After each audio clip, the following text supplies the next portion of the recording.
Welcome back, awakening minds and open hearts.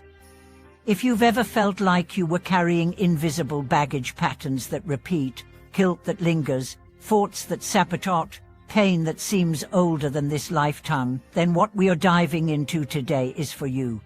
What if I told you that your mind, like your body, needs a deep cleansing, not a temporary reset, not a surface-level detox, but a profound purification, a spiritual cleanse, a karma detox? That's what today's journey is all about. We're asking a transformational question: can you cleanse your karma and purify your mind through Buddhist practice? And we are not talking about mystical fire rituals or secret mantras whispered in caves. We are talking about accessible, grounded, proven, ancient techniques that you can apply in your everyday life starting right now. Because Buddhism doesn't just teach you about karma, it teaches you how to purify it. So let's begin this journey of release, healing, and spiritual clarity. Not through fantasy, through practice. Imagine your mind as a lake. When the waters are calm, you can see straight to the bottom. You can see your intentions, your wounds, your wisdom clearly. But when karma is stirred, when old actions, emotions, traumas, and habits bubble up, the water becomes muddy, the lake becomes clouded. And in that distortion, we forget who we really are. A karma detox is the process of letting those waters settle, of removing the inner toxins that cloud your perception and poison your peace. So how do we do that? Let's begin with one of the core Buddhist truths. Karma begins in the mind. Every external act starts with an internal condition. If your mind is anxious, your actions will be chaotic. If your mind is clear, your actions will be aligned. Therefore, karma is not just about what you do, it's about the state you're in when you do it. That's why purification doesn't begin with behavior modification. It begins with mental detoxification. And the first method, mindfulness.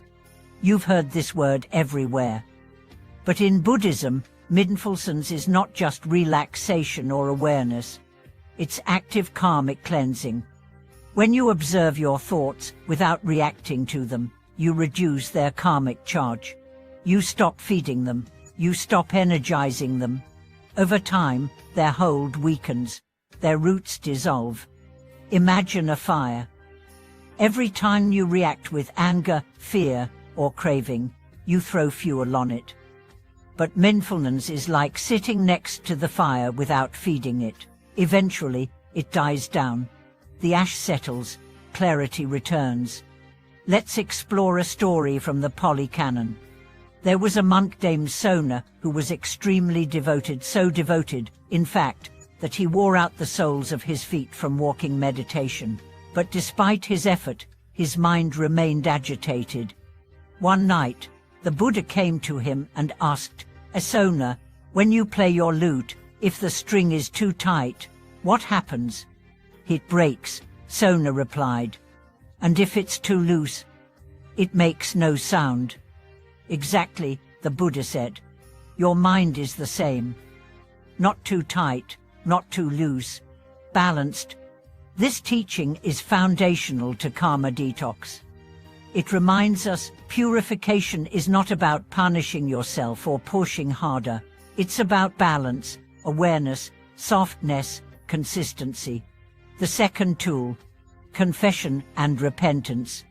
This might surprise you, because we often associate repentance with Abrahamic religions, but Buddhism also teaches the power of acknowledgement. In Tibetan and Zen traditions, there are purification rituals that involve confession not to a deity, but to your own conscience. You reflect on your misdeeds, not to judge yourself, but to see clearly, to own your impact, to offer remorse, and to commit to change.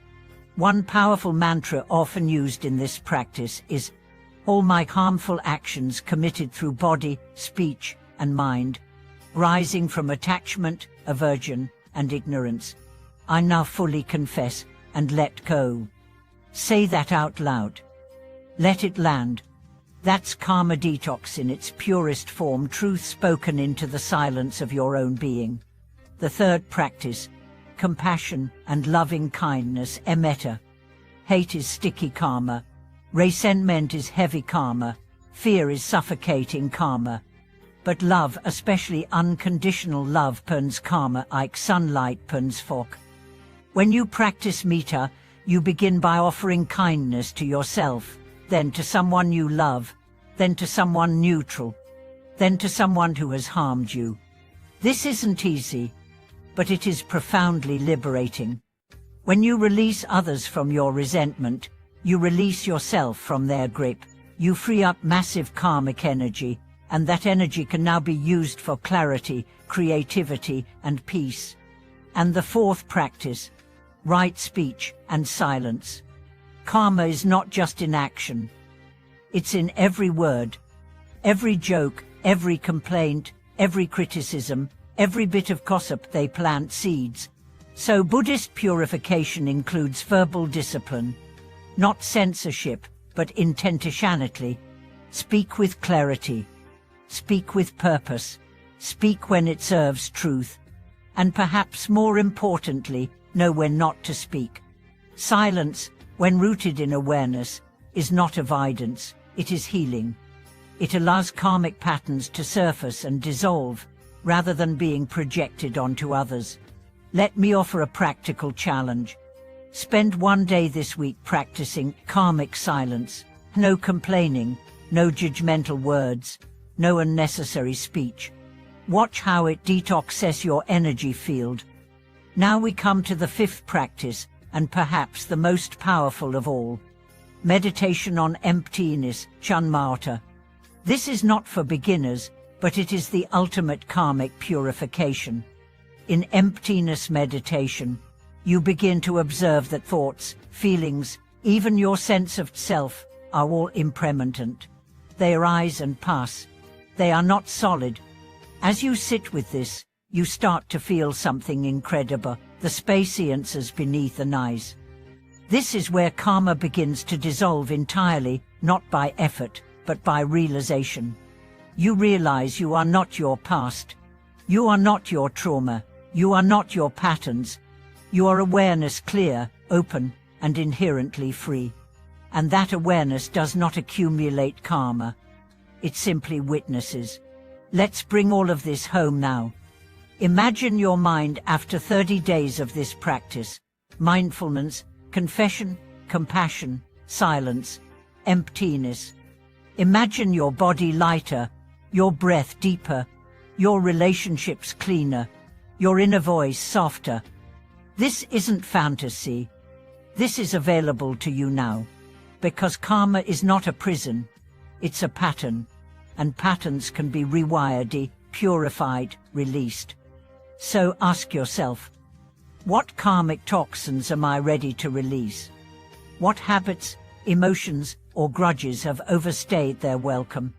What would my life feel like if I practiced these purifications not perfectly, but consistently? Remember, karma is not just about justice. It's about clarity. It's not just about cycles. It's about freedom. You're not bad. You're not broken. You're not stuck. You're just ready to detox your karma and come home to your true self. Thank you for being here. If this resonated, share your reflections below. Which karmic detox practice are you going to try first? And as always, like, subscribe, and stay connected. We are not just building a channel. We are purifying the field together.